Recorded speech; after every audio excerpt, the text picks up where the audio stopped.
everybody. You know how we do it. You know what time it is. It's 5 o'clock. That's right. It's time for Brother Steve live at 5-ish. That's right. You know we go on late all the time. So Brother Steve live. Oh, there we go. We got to get ourselves ready. We're waiting for people to log on. This is going to be good today. This is going to be good today. If you are a pastor, a leader, a friend, or you're just somebody breathing under the sound of my voice, you want to tune in. Oh, I've been waiting to get this brother on so long. You got to see this. You got to hear this. My dear friend, elder, attorney Uleses Henderson is with us on the day. Now we're gonna say the new and improved Uleses Henderson. That's right. He's cracking up in the weight room right now.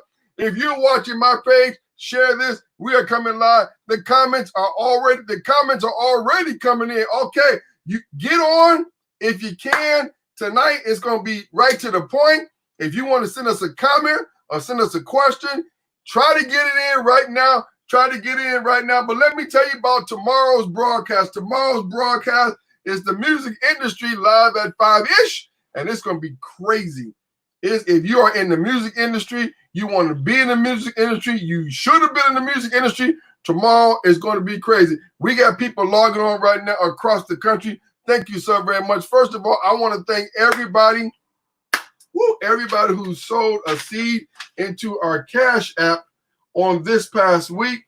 Well, it seems like I got to do what I did the other night, okay? So, those who sold that seed into our Cash App, thank you so very much. You help our ministry. And those who did a little bit over and extra, we're going to give you a tablet. That's right. You get a tablet.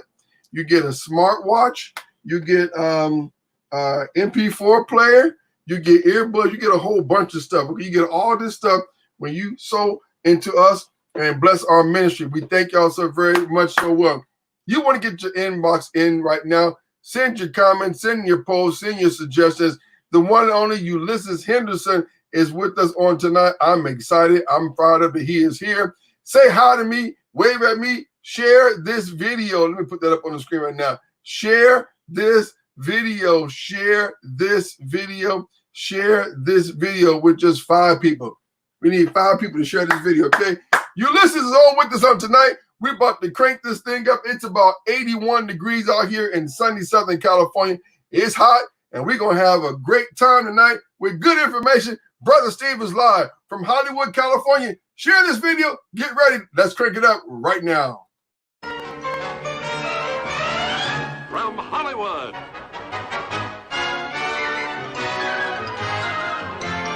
Yo, DJ. Are you done mixing yet? Your DJ has only just begun.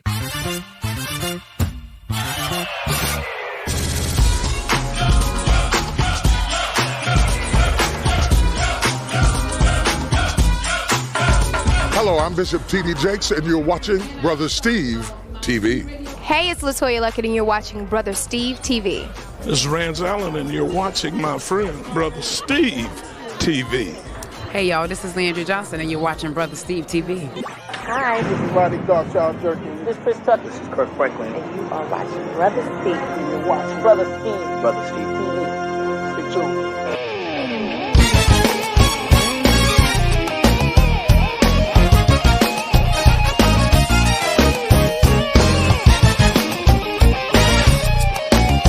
From Hollywood, California, you're watching Brother Steve TV. Hands up! LA, scream! Woo-hoo! Scream, y'all! Hey, it's a good Friday night. We are so glad to have you here with us. Don't forget a couple of house rules. Don't forget to subscribe to our YouTube channel. That's right. Please subscribe to my YouTube channel. This week, I'm celebrating 1 million views on my YouTube channel. Please subscribe to our YouTube channel. We'll be so glad to have you. Ladies and gentlemen, one only elder, doctor, preacher, the man himself, Uleses. Oh, Uleses Henderson. Oh, what's up, Doc? How you doing? I'm doing good, man. How you doing? Man, I'm so glad to have you here on our broadcast today. I'm so happy to have you here, y'all. This is going to be a good one tonight. It's going to be great. Gather everybody around the room. Gather everybody around the laptop.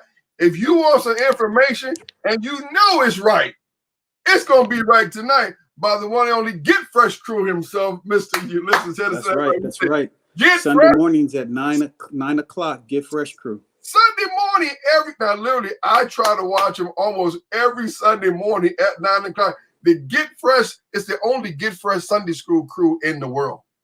It's the only one. Absolutely. And Get Fresh crew, I ain't gonna tell you where they got that from, but that's the Get Fresh Sunday school crew. Uleses, what's going on, Doc? How you been?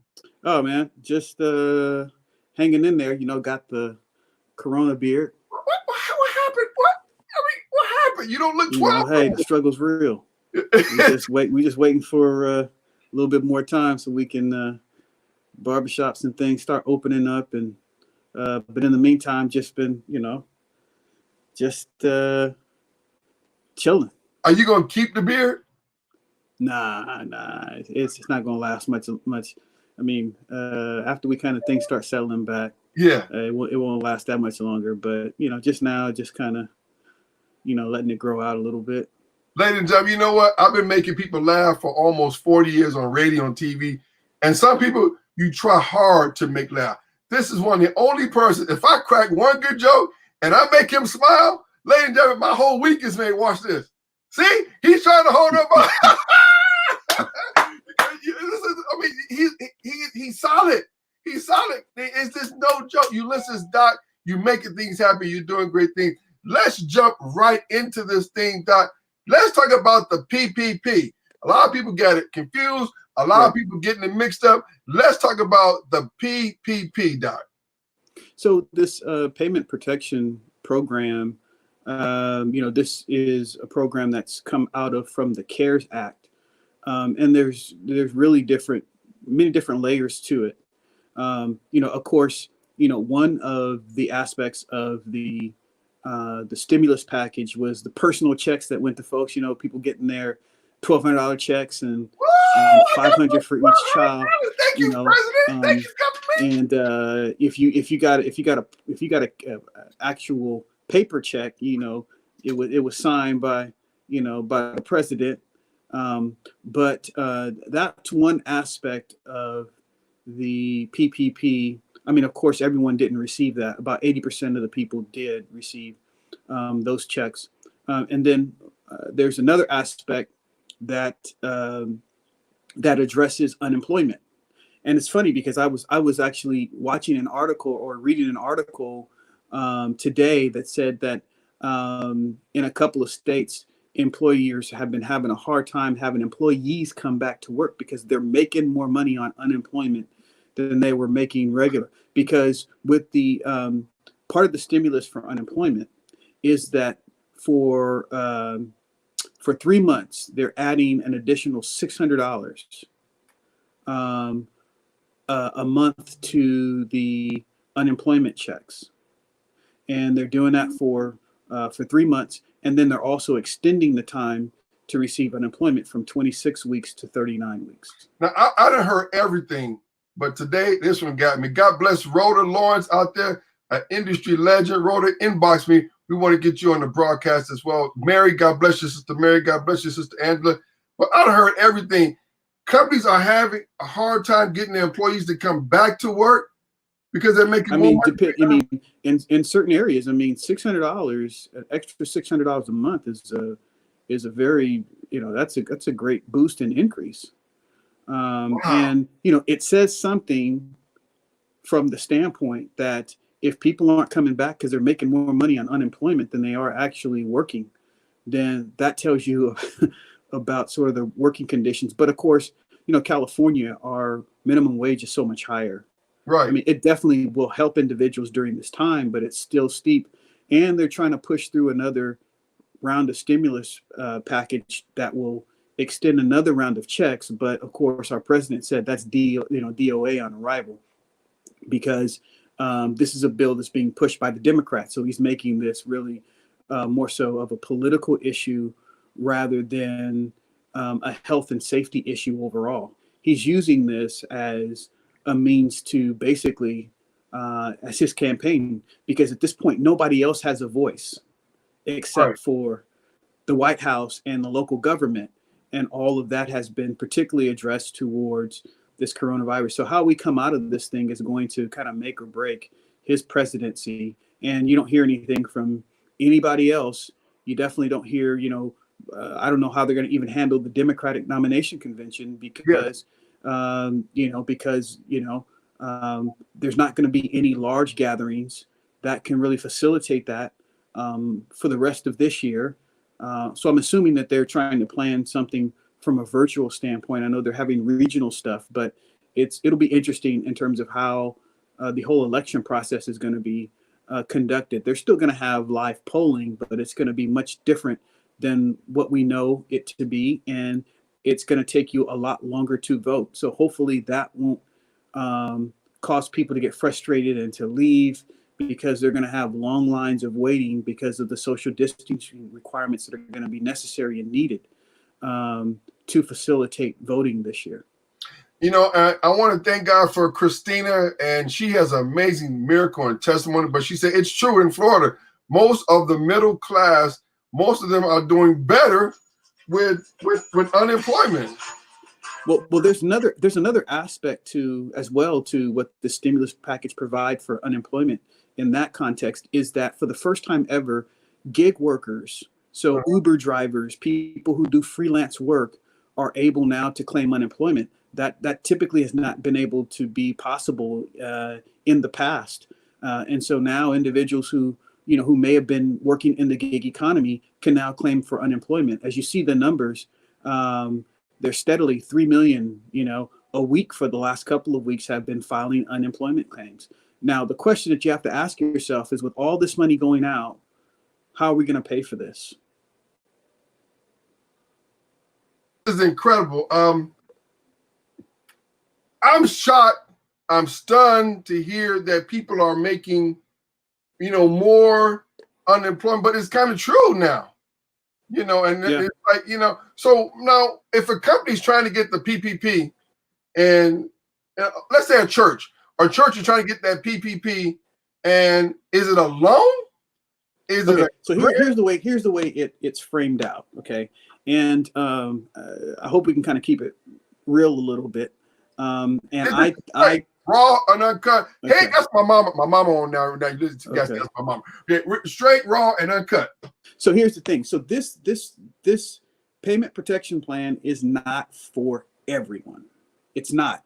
And we've seen big businesses who have applied and received money. My boys, the Lakers, received some money under the plan, gave the money back.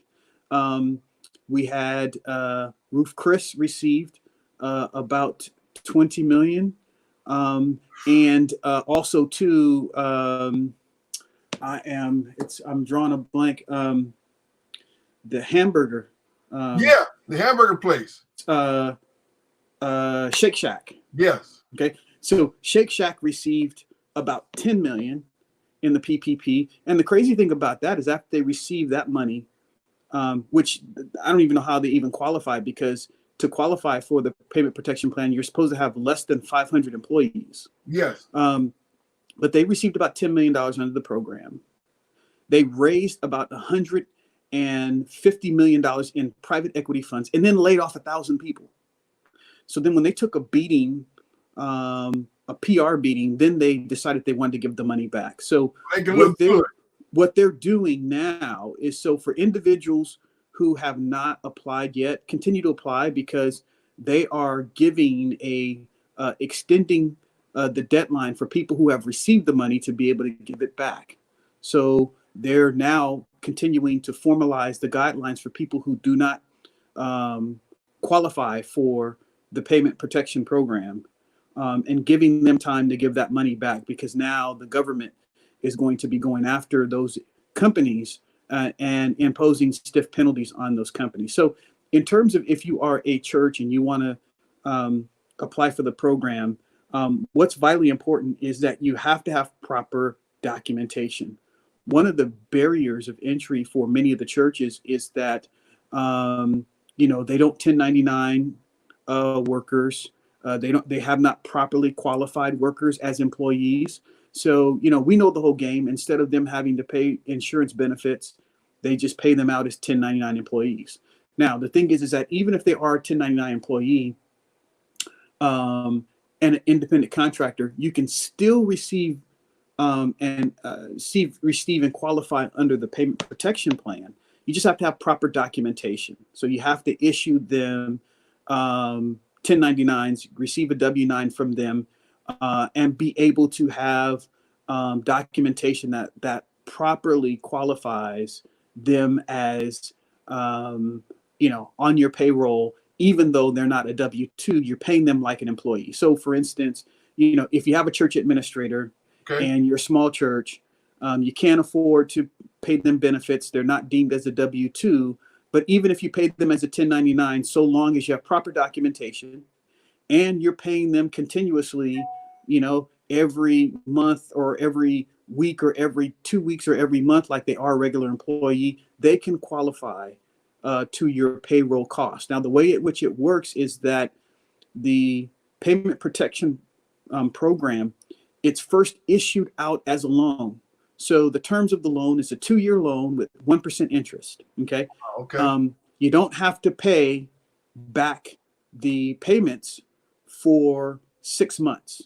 But what happens is within that period of time, the banks are going to send you notification that it's issued first out as a loan. Then what happens is if you want the loan forgiven, then the bank will open up prior to the 6 months in which you have to start paying and allow you to start providing documentation to show that you are using the money according to the payment protection program. And if you can properly show that, then the entire loan is forgiven.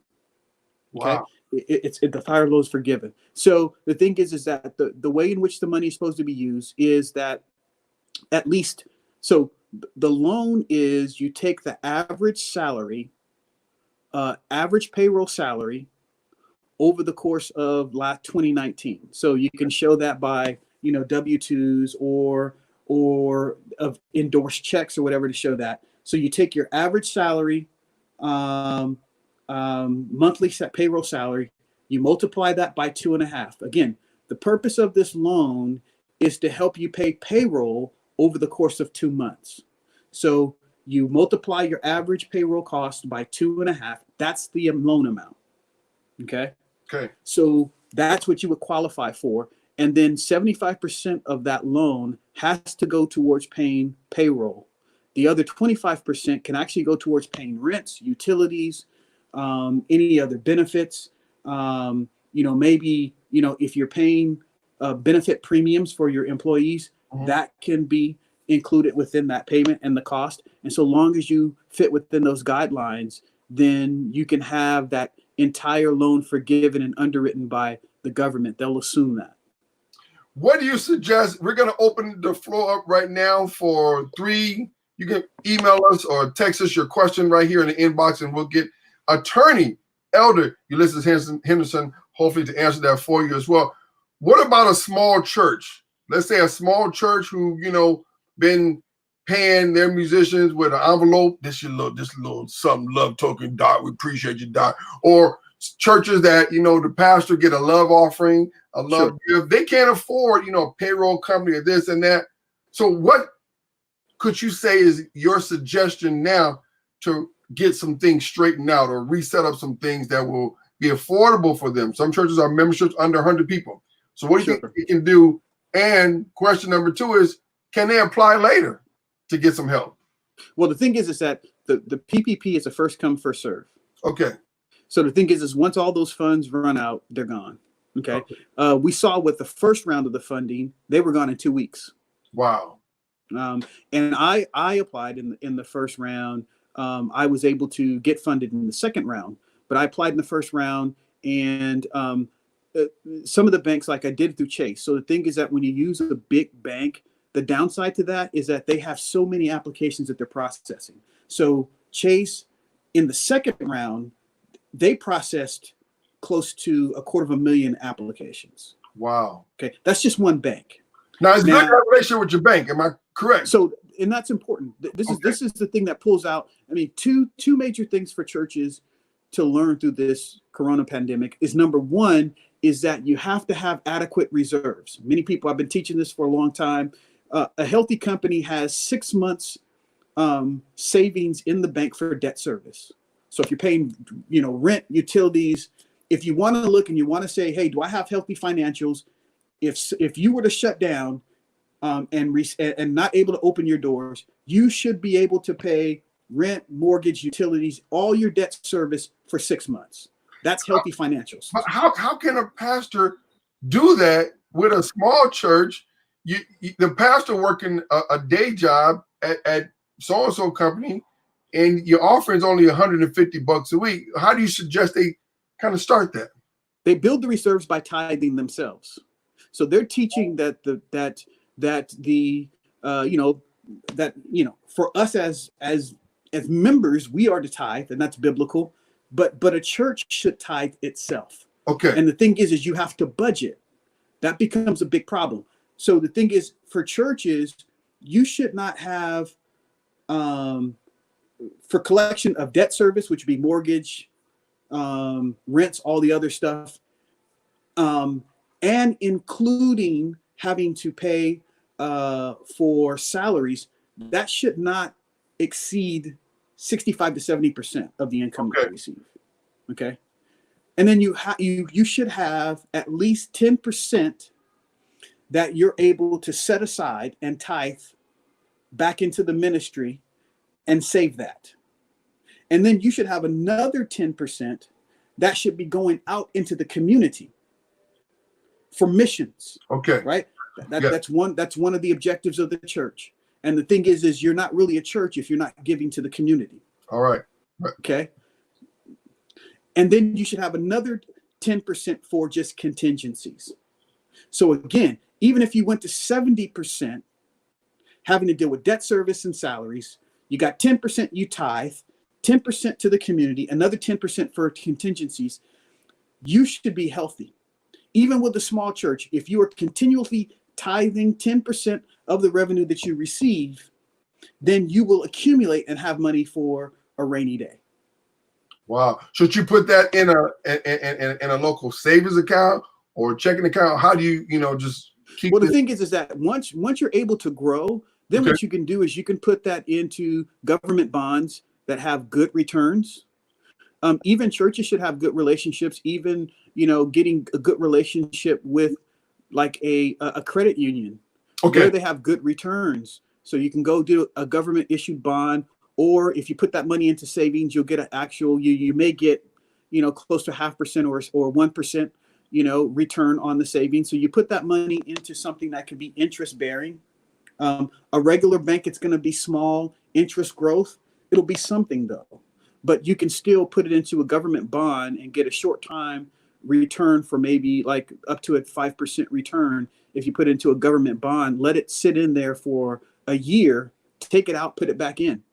Or you can even do 6 months bonds. Those are different ways in which you can slowly increase the revenue. Some people have a different perspective on this, but I think that if you really do have a healthy money set aside, you may even want to put some of that into, some form of a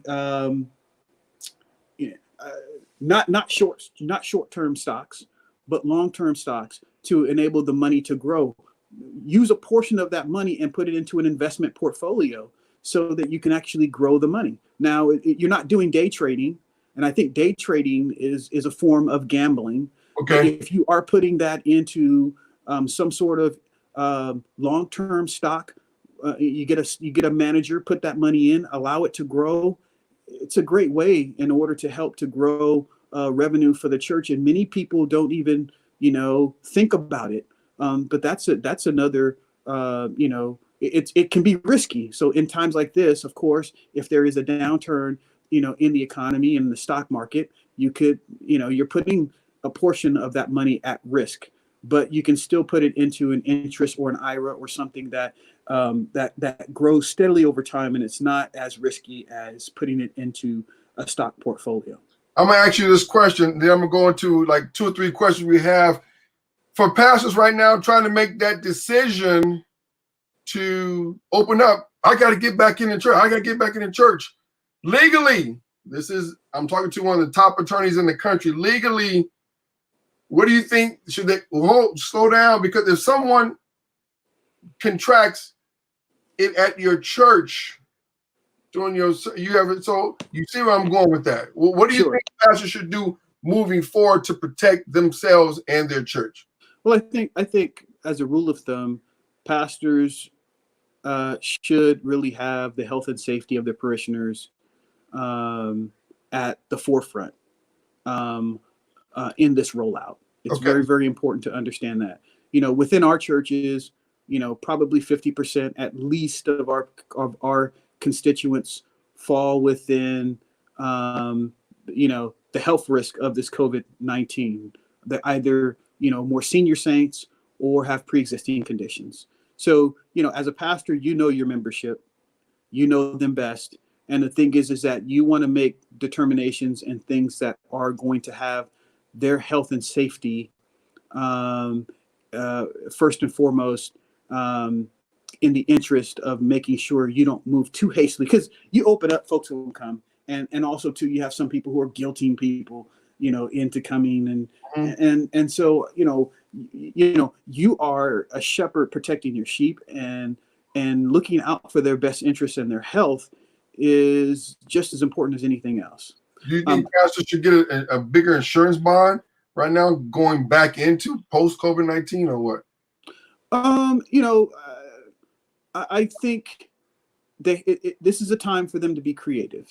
Okay. I've been talking with several pastors across the country, some with bigger churches, some with smaller churches. Some pastors with smaller churches are doing just fine and actually doing better, because now they're actually extending and getting a reach, and people are hearing them who have never heard them before. And people are giving. Now, most churches, and I'd probably say 99%, of the churches are not receiving giving on the same level that they would be getting on Sunday morning, because it's just something that people give when there's face value that's there. Right. But people are still giving, and they're able to sustain. And I think the thing is that it forces you now to cut expenses, knock off a lot of the things that you pay for that you don't need, and you'll be able to, get through this crisis. Keep people engaged. Okay. I think now is that you have a platform, people are at home, you can have, a midweek Bible study, or have, a noonday prayer every day. The more you keep people engaged and the more people know that you're there. I mean, this is no different than any other social media strategy. Okay. One of the things to get people on and get people engaged is you continually have content.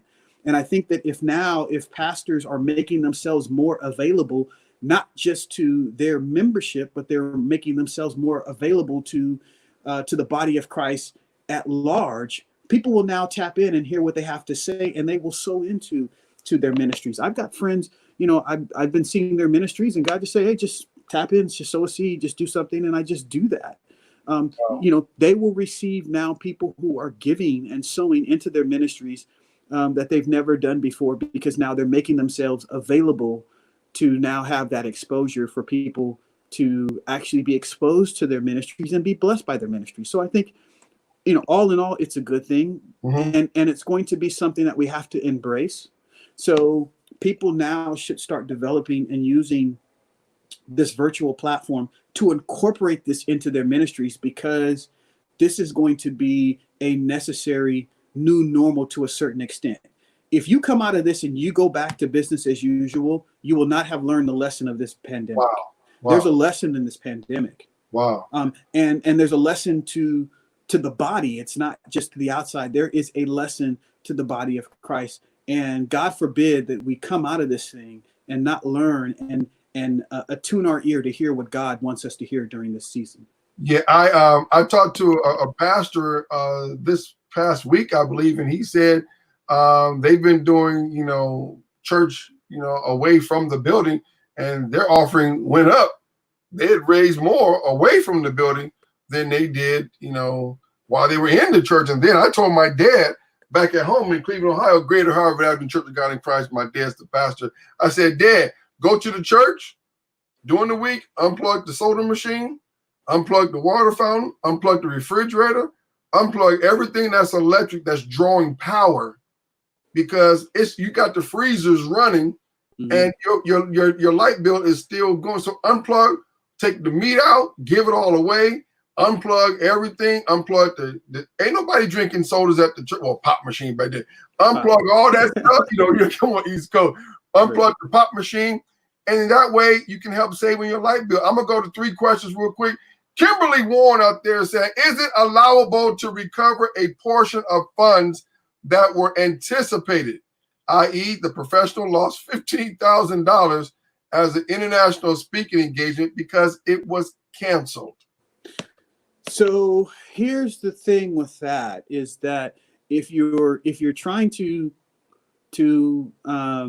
get some sort of recovery under the payment protection plan, this has to be, I mean, if you can annualize your yearly income, so you can take all your aggregate yearly income divided by 12, you can annualize that, and you have proper documentation to justify it, then you should be able to qualify using that annualized averaged income and claim that and ask for the loan. Now, what's going to happen is that the banks, they should be vetting you before. So the thing is that, before they even submitted my information to the SBA, I had to provide my bank proper documentation. I provided them W-2 information. They may ask for K-1s. They're going to ask for some sort of documentation that's going to validate, the loan that you're requesting, and they're going to validate your payroll costs. Now, some of the smaller banks may take it more for face value of whatever you say. Okay. I read an article from a person who is a reality television star or whatever. He just stated an income, received about $1.5 million, and then went out and bought a Rolls Royce and bought tons of jewelry, and now the IRS is looking for him. First of all, I don't even know how you got that, because he lied and said he had like 17 employees to get $1.5 million off of a trucking business. Ooh. Okay. He got that issued, and they're tracing this stuff. So you go through, you're buying a Rolls Royce, it's going to hit the bank. It's going to tee them off if you go ahead and you write that check, because they know that they issued you this loan.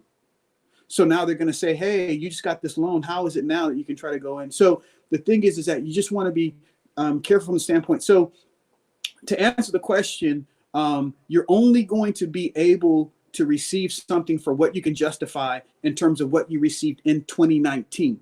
So now the qualification for the cost is based upon your payroll cost for last year. Okay. It can't anticipate for anything that may happen for this year.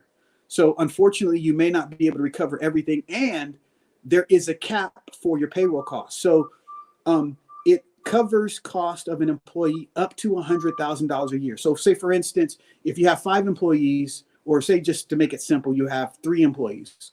One employee makes $40,000 a year. Other employee makes $60,000 a year. The other employee makes $150,000. What will happen is when you're calculating for your payroll, your annual payroll cost, you'll be able to cover 2 months payroll for the person who makes 40, their entire payroll cost. You'll be able to cover the entire payroll for the second person who makes 60 grand, but you'll only be able to cover 100,000 for the person who makes 150,000. So their entire payroll cost will not be covered for that third employee, because it's a maximum cap of $150,000. Okay. Wow. And again, this is only covering 2 months of salary. It's not covering a year. It's only covering 2 months of salary. That's the reason why I take your average payroll cost for the month, multiply it by 2.5, 2.5, because they're covering 2 years of salary. And the other stipulation too is, once you receive this money, then you cannot reduce employees. So say, for instance, you got the loan for 10 employees. Once you get the money, you got to keep the 10 employees. if you reduce staff by 1 employee, then when you try to get your loan forgiven, only the 9 employees that you kept is going to be forgiven. The cost for the other employee is going to have to be paid back as the loan. Wow. Okay. Because again, this plan is intended for you to be able to keep employees and not have to fire. Now you can hire an additional employee and use that to justify the cost, but you can't let any employees go for 2 months. So it's 8 months from the day in which you received the funds and issued the funds. You cannot reduce any of your personnel for 8 weeks, or else any of those employees that are not on the roll within that 8-week period. Now you can let some go and hire a person back. Okay. So say for instance, you had 10, right? You let one go, you hired another to replace them, then you're fine. But if you had 10 and at the end of the 8 weeks, you only had 8, then all of the payroll costs for those 10 are not going to be forgivable. Only the 8, those 2, you're going to have to pay those back as part of the loan. As part of your loan terms. For one more question, we're going to let him go because they are not doing all the other stuff in ministry. It's about building infrastructure. Too many churches are God will provide. Oh, let's pray, but they're not strategic in organizational structure. Wow. Thank you very much, Maria.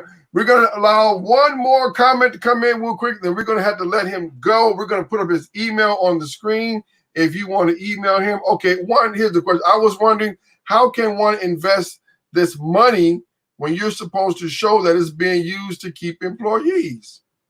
It's not money for you to invest. It's the payroll protection plan. Okay, the whole intent of the plan, actually, it's a U Henderson at 1 LLP. Okay, we're gonna fix it. So the intent of this is to preserve personnel so you don't have to lay people off. Okay. This money is not intended. Matter of fact, none of this money can be used to invest because it'll fall outside. It's not used for you to invest. This is not free money for you to get it invested. So if someone's telling you, hey, this is free money for you to get and use any type of way, they're lying to you. It's not for that. There are strict stipulations on how this money is to be used. Primarily, it's to be used to pay payroll cost, but the other, outside of that, only 25% of this money can be used for utilities, for rent, or for other employment-related costs. That's it. It can't be used to invest. It can't be used to do into other. It's not to be used that way. It's not. Do unto Rolls Royce. Huh? No. Now, what about here's one of my last questions, and I see a comment coming in right now. What about somebody who don't have these forms, the corporate account, the this and that? What resources can you suggest they go to get help? The SBA always provides. So the thing is that this is just a snapshot of what the SBA provides for small businesses. Now, the thing with the SBA is that SBA does not extend to churches. So if you're talking about SBA is for small businesses, but not for churches. If you have a nonprofit, you may be able to have some resources for nonprofits. Okay. But the SBA for small businesses and for people who are listening outside of churches, the SBA has economic impact recovery loans as a matter of course. So they have disaster impact recovery loans for small businesses as a matter of course. So you can go to apply for this beyond what's being offered under this Paycheck Protection Plan. You can actually go for a small business loan for $1 million, $500,000, or whatever. Reach out to your local branch of the SBA, and they have representatives that will provide the assistance, walk you through, and actually help you file the application to receive those loans. So the thing is that if you are applying for a SBA economic impact recovery loan, and that's not exactly what it's called, but if you apply for the loan, what happens is if you receive funds under, so there was the EIDL, that's the economic injury disaster loan is actually what it's called. There was an advance that was given. So all you had to do is fill in your information, and they were giving out up to $10,000 for companies who filled it out, I did it. But what they did is that they give you $1,000 per employee up to $10,000. So if you applied for the EIDL advance, what that was is that was advance money that if you actually did apply later on for the actual loan itself. So say, for instance, if you apply for a loan for $500,000, but then you got advance money from the EIDL advance, then say that $10,000 would be an advance towards the $500,000. Got it. Okay, because this is part of an actual program that is that they have for to support small businesses in the event of a disaster. So for instance, those who Hurricane Katrina and some of the other hurricanes, they traditionally provide this support to small businesses who have suffered, and they can actually get loans at favorable rates. So this is another example of something that you can get through that. So for small businesses, you can apply to get additional funding that's outside of the Paycheck Protection Plan, but the PPP itself is only to be used primarily for payroll costs. So you think July, August, you're going to see more grants rolling out to nonprofits and more grants coming out there to there will be maybe some, but I think that it's not going to happen for a while because right now they're going to have to figure out, there's a whole lot of, financial load and debt service that's now being provided, and they have to figure out where they are. I want to say too, in terms of for churches, it's important for you to figure out a rollout strategy and plan for reentry for your churches. So The thing is, it may be, even for small churches, you may have to go to multiple services. Okay. Go to hour services, maybe break it up into, 4 services a Sunday, get a 10, 15-minute message, go in, do praise and worship, right? From praise and worship, go right into the word and then into giving, get people in and out in an hour, and maybe break it up so that now you can have people who can do proper social distancing and feel comfortable enough coming back into the sanctuary. Wow. That's going to be the rollout first. You're not going to be able to just have one service and cram everybody in. That's not going to, you're going to have a community spread. You're going to be, that's basically a recipe for disaster. You're going to have to break it up and maybe go towards not even just having Sunday service, roll out, have a Saturday service. Yes. Okay. As well. Give people more opportunities to come where they can have proper social distancing and have enough space to feel comfortable. And then, people may or may not be back fully engaged in church. And then, having midweek service, maybe even midweek service during the day that provides people an opportunity to come. So maybe they may not feel comfortable coming on Sunday, but they can come maybe on Wednesday and have a midweek service and then an afternoon service. The more you give people an opportunity to come and circulate through, but then still not feel nervous about, hey, is there going to be too many people coming? That will allow you to have the ability to roll out and could be a good systematic plan to building back towards regular services. I don't think that for a while, I don't think you're going to be back having full capacity like you have. Churches are going to have to go towards multiple services for some time.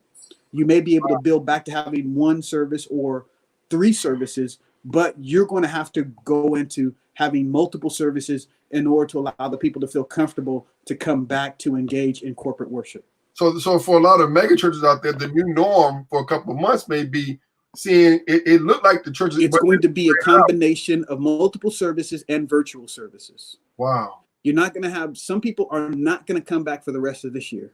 Yeah. So you're going to have to provide the ability to be able to have people engaged and to be able to give virtually. And I know this is something that people don't want to hear, but it's the truth. Mm-hmm. A lot of people aren't coming back to church for the rest of this year. If they can't go to a basketball game or to a football game, they're not coming to church. You down there on the list. So that's just it. And even pastors laying on hands, the prayer line, and all that stuff going to eat. And the thing is, we joke about this. Yeah. It's going to change the content of a lot of preachers. Give your neighbor a high five, shake hands with your neighbor, rock them and shake them. That stuff ain't going to be happening, Doc. They're gonna look at you like, nah. I give you a distance pound, but that's gonna change a whole lot of folks. It's gonna be rubber gloving on Sundays. Rubber gloving here, rubber gloving. Sanitize. All right, juice. But the way in which we engage one another,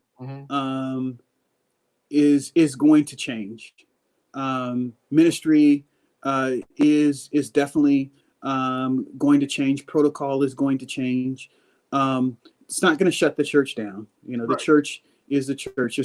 But the thing is that sometimes people are just afraid of change. They're afraid to think from a different perspective. They're afraid to embrace the fact that they're going to have to adapt and change and do some things differently. It's not watering down ministry. It's not killing your voice.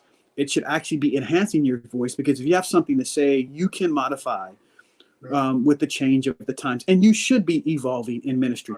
Many of the churches, if you look at churches like Elevation Church and some of those others, they already had satellite campuses. Yeah. So this is not something that's new to them, because they had people literally sitting in and looking at feeds at multiple campuses, all over the country and even foreign, and still giving. Yeah. So for the churches who have adapted to the time, they're not being hurt at all by this, because their memberships are already used to virtual worship. Wow. It's now for the people who have not adapted. These are the people who are struggling, trying to adapt, and now it becomes a new normal. Well, now you're being caught by circumstance because you have not embraced, technology. It's funny because some of the people who are making fun of technology are now you see people struggling with it, and you see, they don't know anything about social media because they're struggling, pressing buttons and stuff's cutting out. Can you hear me now? Can you hear? And that's that's half of their half of their ministry.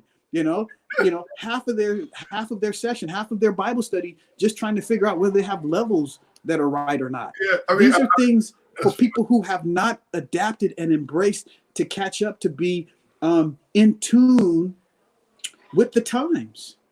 And so now they're being forced now to adapt. And they're coming kicking and screaming. Yeah, it's funny you say that. I had to think about that Facebook post with the little dog that says, he had to grin like this. And pastor was saying, Facebook is of the devil. Don't do that. And then 10 years later, hi, would you follow our Sunday services? Right, exactly. Because Bishop Blake, shout out to our pastor, Bishop Charles E. Blake, he did this years ago in the crystal room with us. I was in the crystal room. I ain't gonna lie, that air conditioner felt good, and that's got to help me, wake up. But he did that like decades ago. With the we are so fortunate to have an amazing leader. And one of the things about Bishop is he is a person who listens, and allows creative people and allows smart people to surround him. He is so comfortable within himself. Yeah. He's not insecure. Yeah. That's one of the things that kill many people in ministry, is that they are so insecure. Mm-hmm. He's secure in himself. Yeah. And because he's secure in himself, he gets people to do stuff for him for free. Yeah. And he engaged really, social media. He engaged digital technology. We tried to have the Digital Divide Initiative in the National Church, which, some folks came with, some folks didn't, some folks, but the thing is that he is such a innovative leader, and he embraces hearing recommendations from people. This is what has enabled his ministry to flourish and grow, because he does not have a problem identifying talent, using talents, and allowing them to maximize and grow. I told Bishop, I said, Bishop, when he just say, thank you, Steve, for serving, I'm good for the rest of the week, because it's just, Bishop can pick up a phone and make one call and change your entire life. And when you serve a great leader like that, he has, I've sat in many office meetings with Bishop, and he'll say, Steve, what do you think about that? Bishop but tell me the facts, tell me the truth. Bishop, I think it's a great idea, but if we tweak it this way, then I think we'll have a success.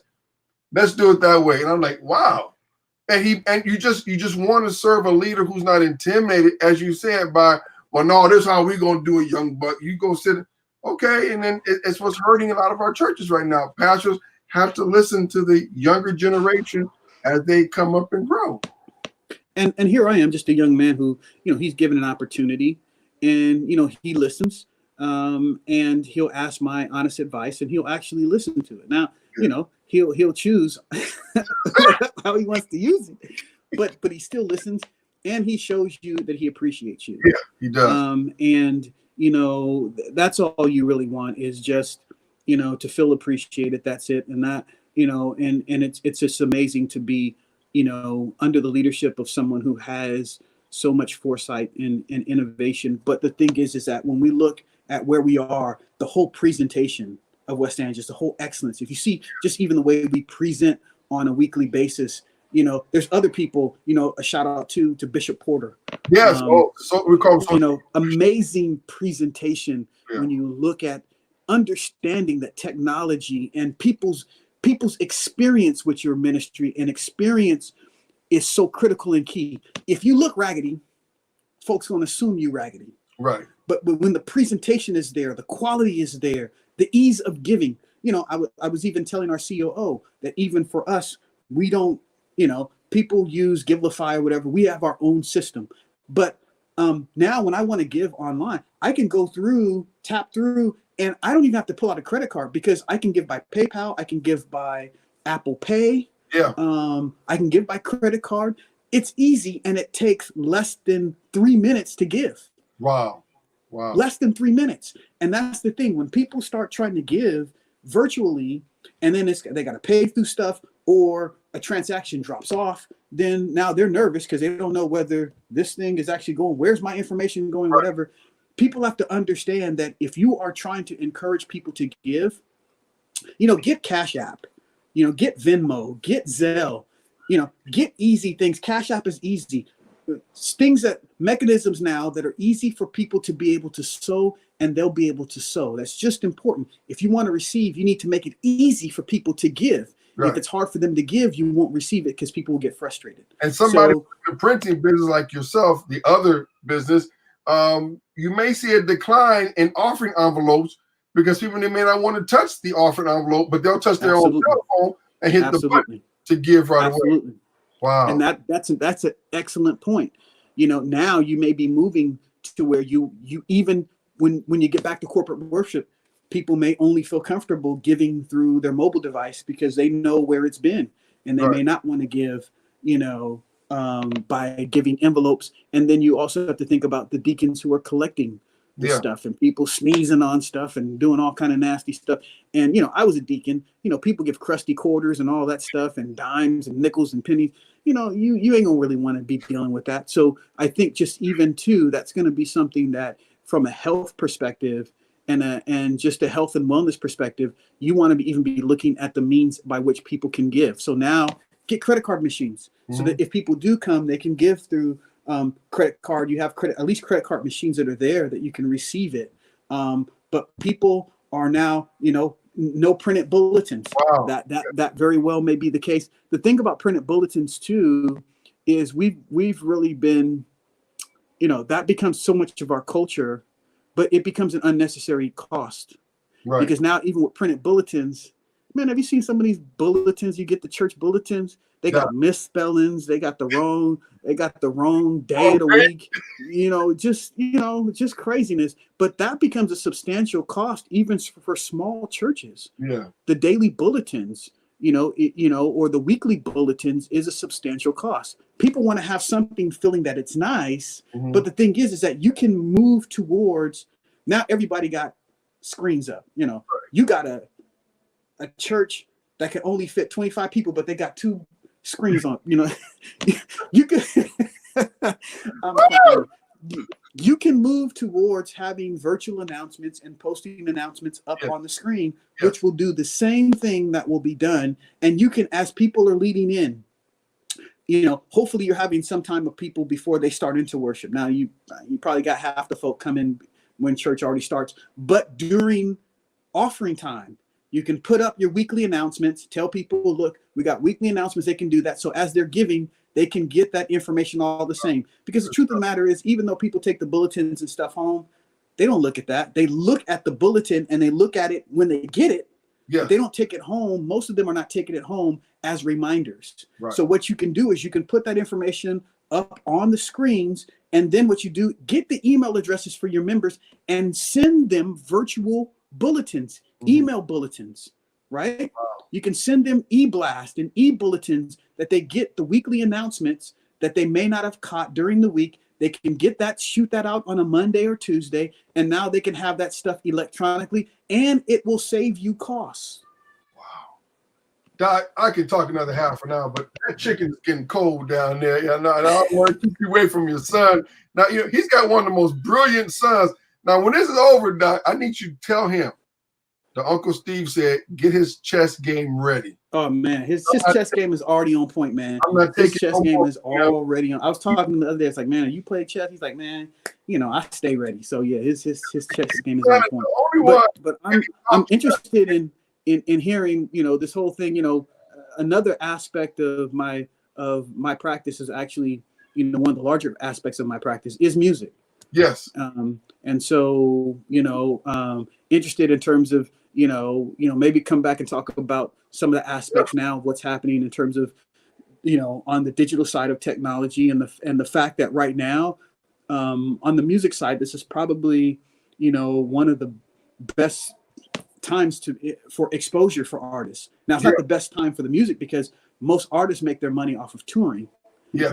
But now they're having virtual touring.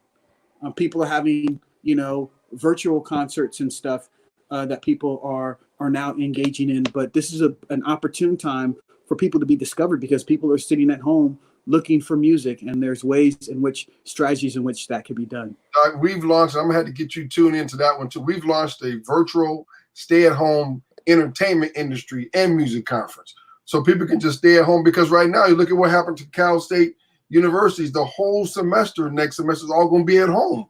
So right. They're in front of their computers. And right now, people are tired of the online entertainment movie services that, that's growing. Netflix, Hulu is growing, Man, Netflix and Hulu, they've been growing because they've been taking over when they start doing their own self-production. They've been taking over stuff from the major movie houses to begin with. But now you're starting to see people who are having, they're having, virtual releases through now online platforms because there are no movie theaters now.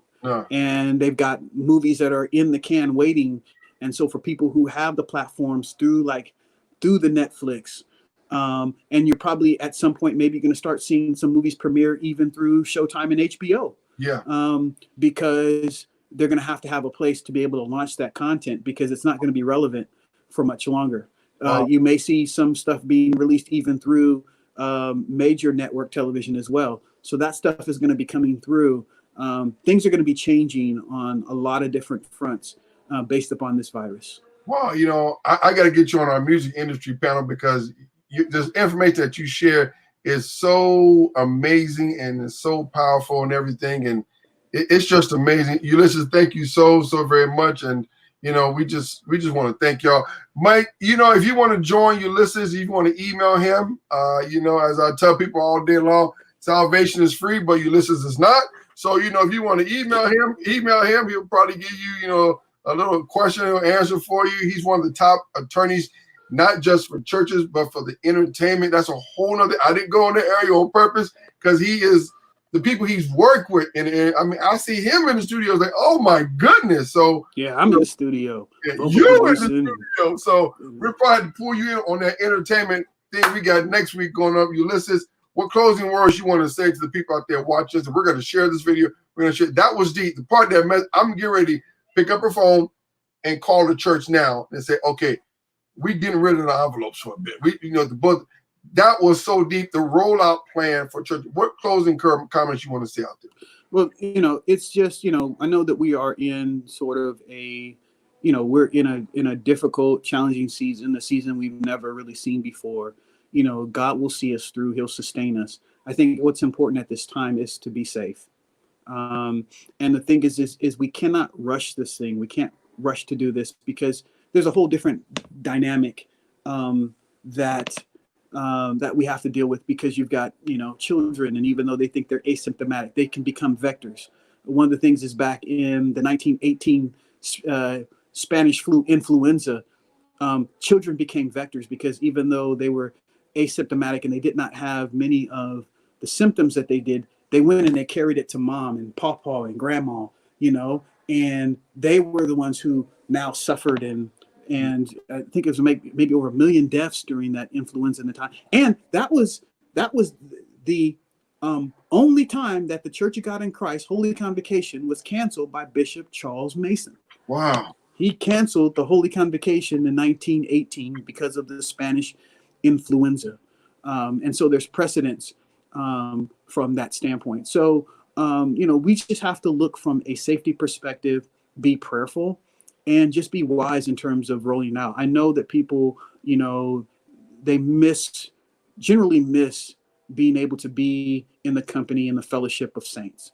And that's true, but you have to be wise in that. And you have to develop a strategy and plan so that people can come back together in a safe environment, because we're not truly going to be safe until a vaccine is developed. Mm-hmm. And looking at this government and the way in which things have been moving, I don't know when that's going to happen, because all the experts, it's like with this administration, it's always like musical chairs. Yeah. One day you hot, the next day you not. But you not the minute you say something that contradicts, the president, then he's going to hush you up. I mean, I was reading an article about the vanishing faces of the medical experts. No. It was an article that many of the people who came forth as experts and who were coming forth as part of this whole coronavirus, task force. Yes.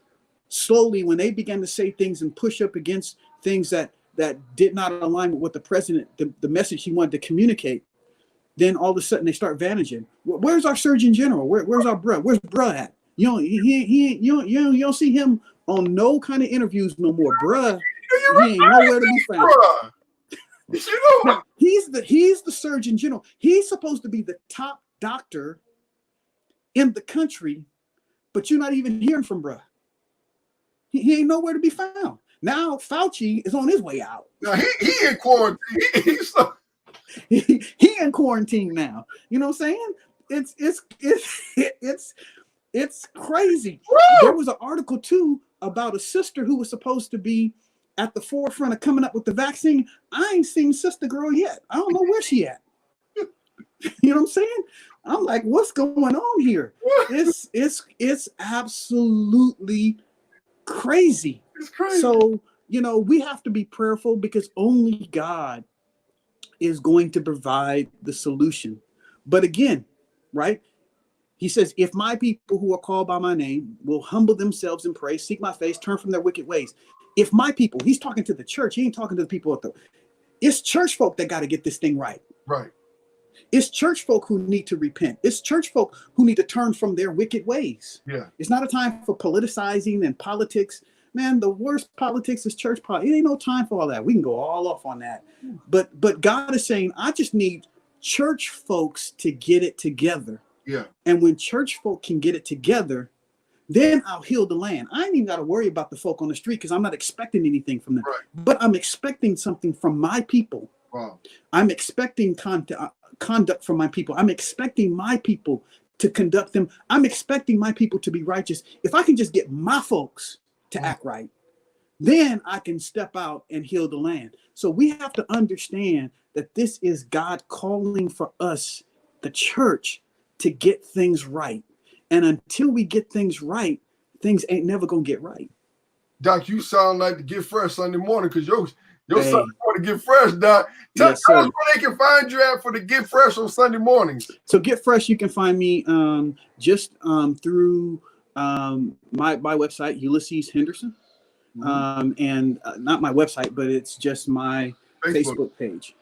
And on Sunday mornings, 9 o'clock, Get Fresh, we just cut up and just just, we exegete the text and work through the text. And it's just a great time. And just really being blessed by the engagement, people coming on, my family, they jump on now. And then people tell me, hey, man, I didn't see you. What's happening? So it's just a great time just to be able to come together and fellowship and study God's word. Well, Doc, thank you so very much. Thank you, everybody, for joining us. I'm going to let you listeners go because we can sit in because he done opened up. Man, my tacos are getting cold, Doc. Doc, your tacos are getting cold. And then, your tacos getting, and then my bananas and apples are getting cold too down there.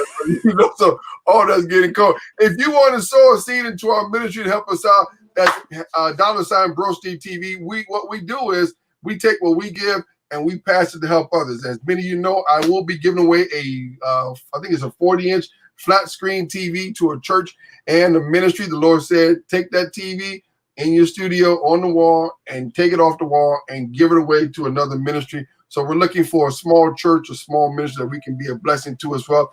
Why? Because someone turned around and blessed me with a 55-inch 4K TV and an African-American brother.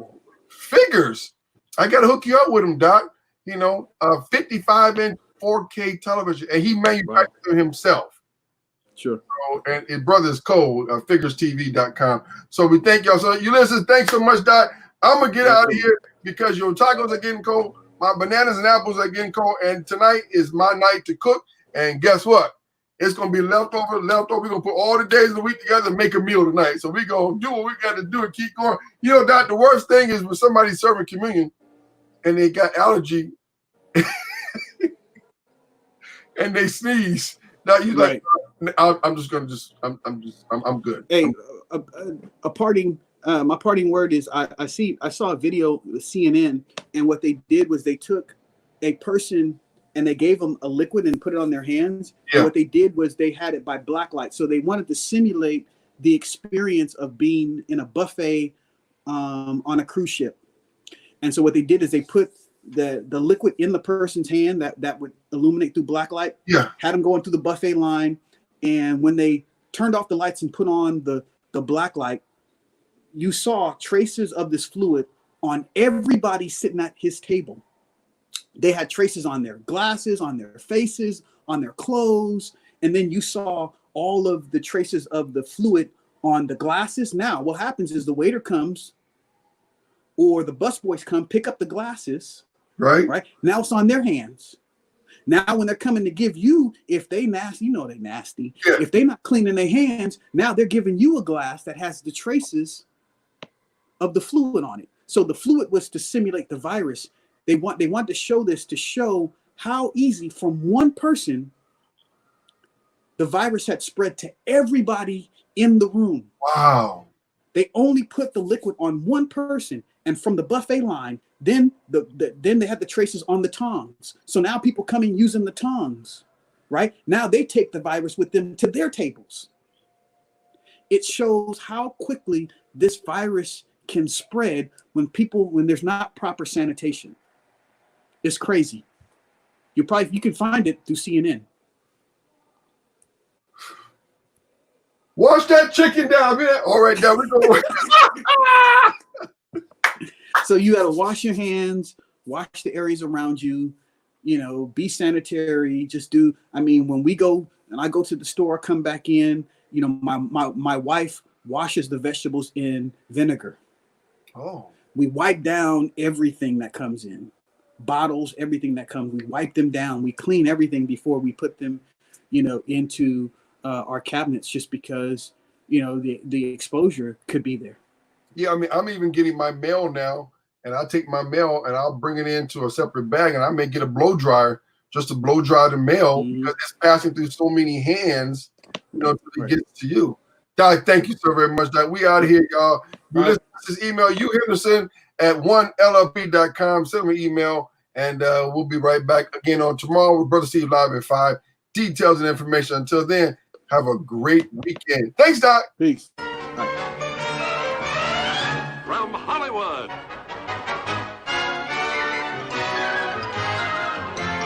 Yo, DJ. Are you done mixing yet? Your DJ has only just begun.